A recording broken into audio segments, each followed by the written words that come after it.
What's up guys, MomoJiri here, and I'm here to bring you what decks are actually in the meta and what the meta is right now. And we haven't had this in a while. Well, I mean, we kind of did with Spirals, but Pendulum Magicians were always there. And right now we kind of have a deck to beat that takes up most of the seats in tournament, and that will be Pendulum Magicians. And I guess with the latest ban list and everything that's been happening, Spirals kind of fell off a little bit, like off the radar, and then a bunch of other decks decided to, pick up where they left off and kind of join the meta. And we have a meta right now that the top decks don't really hinder other decks from trying. They just overpower them with the powerful fields they can make on turn 1 and the field breaks they can do on turn 2, and it's ridiculous. Like Pendulum Magicians, they don't have anything that could stop you from taking your turn. They just kind of make a big board and then you have to try to get over it. Like if they have 2 heavy meta foes Electromite, then you don't really have to worry about anything because it's just a searcher. Now if they have the Saraju Skull Dread, it doesn't do anything either. It actually makes your monster stronger.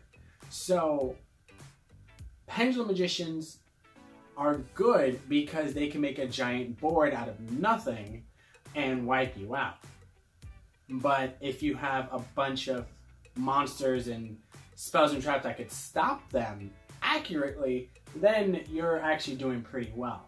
And World Chalice is actually a deck that beat Pendulum Magicians in, I'm gonna say, a YCS in Germany, and that's pretty cool. A deck that didn't really see play is now beating the deck to beat, so that's good. And then we also have dinosaurs with what is it? Ultra Evolution Pill? No, with Double Evolution Pill. You just banish a dinosaur and a non-dinosaur monster from your graveyard, and you special summon, I think, a level 7 or higher dinosaur monster from your graveyard. And the new card that came out in, I'm gonna say Maximum Crisis, the Overtech Dragon, I can't remember his name, but he is making dinosaurs good again because by attributing, I think, a dinosaur or himself, you can negate a spell trap card and destroy it. And you could just bring out the giant Ultimate Conductor Tyranno for nothing. And it's a really good deck, and I've actually been playing against it on YGO Pro, and it's beat me several times because they just make these big boards out of nothing. And their first turns are really sick. So, besides that monster that stops your spells and traps, they don't really have anything else to stop you from doing anything. They just make giant monsters that you have to kind of get rid of.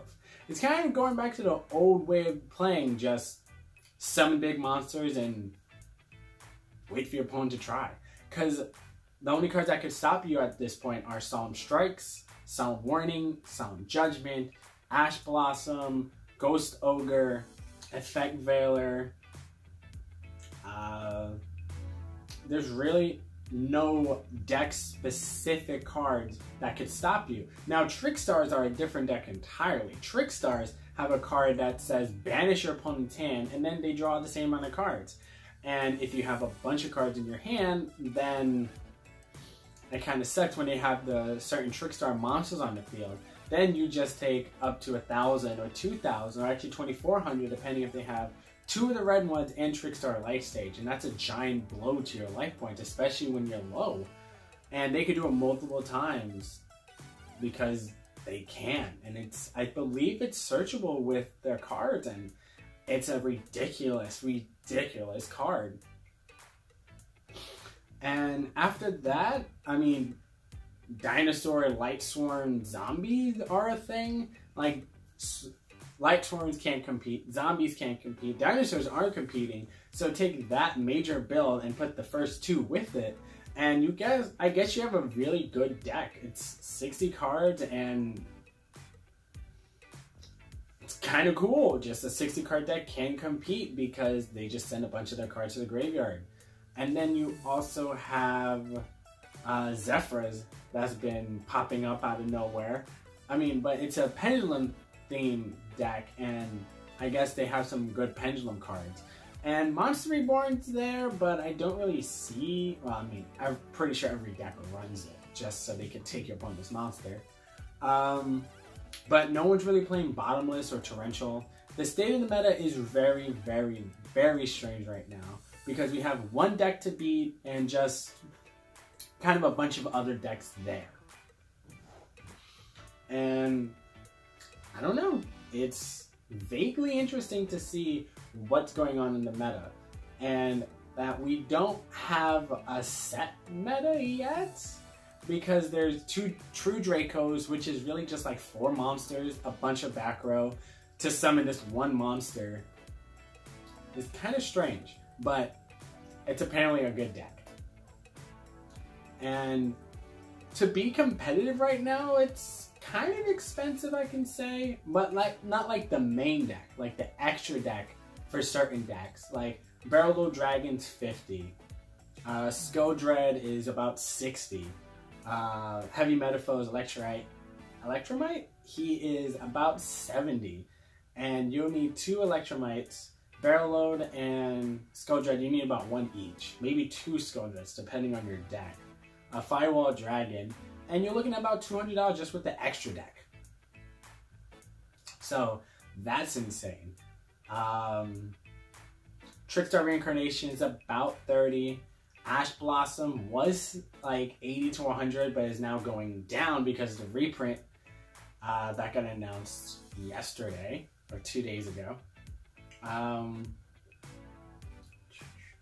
Dragonic Diagram.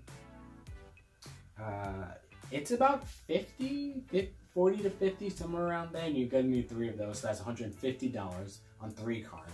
The other cards you need in the deck aren't that expensive, but you're gonna need to push out a pretty penny for that. So, I would say the most expensive deck will be Pendulum Magicians, because of the extra deck, and if you're running Ash Blossom. Both of those together, it's kind of pricey. And also if you're playing evenly matched in the side deck, those go about for 70 to 100 depending on where you go and who you talk to. So evenly matched is another card that's gonna be up there.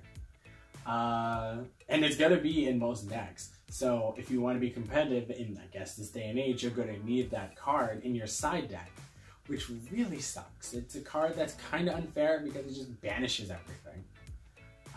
Face down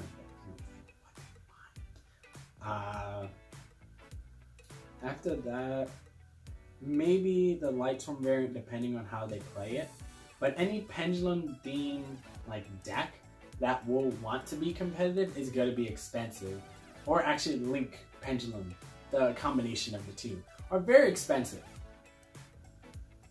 What else? True Dracos, Spirals aren't anywhere right now. World Chalice has some expensive cards, but not much. Not all, really. Yeah. So that's about it, guys. Yeah. Thank you for listening to me ramble for so long. But I would say to be competitive and you want to get to the top tables at tournaments, spend around $300-400 on a deck. It sucks, but it's what the meta calls for right now. It's a very expensive meta because there's so many, because the extra deck archetype that came out is new, so the cards that everyone wants to play are going to be really expensive until next year, until they get reprinted. Except for that. And just because no one knows where the meta is going, everything's expensive, like a lot of things are low. So it's kind of weird. It's kind of like this weird middle ground type thing. And it's a weird place to be in, and I want to be in it, but I don't want to spend that kind of money. But maybe Counter Fairies. Maybe. Maybe. But yes, guys, thank you for watching. I hope you enjoyed the video. What do you think about the state of the meta? Are there any decks that I missed? Are there any decks that you're playing that you're seeing complete competitive triumph over everything else? Any hidden strategies that no one knows about, that you know about, that you're just taking the tournaments and wiping everyone clean? Please share with me in the comments down below. And as always,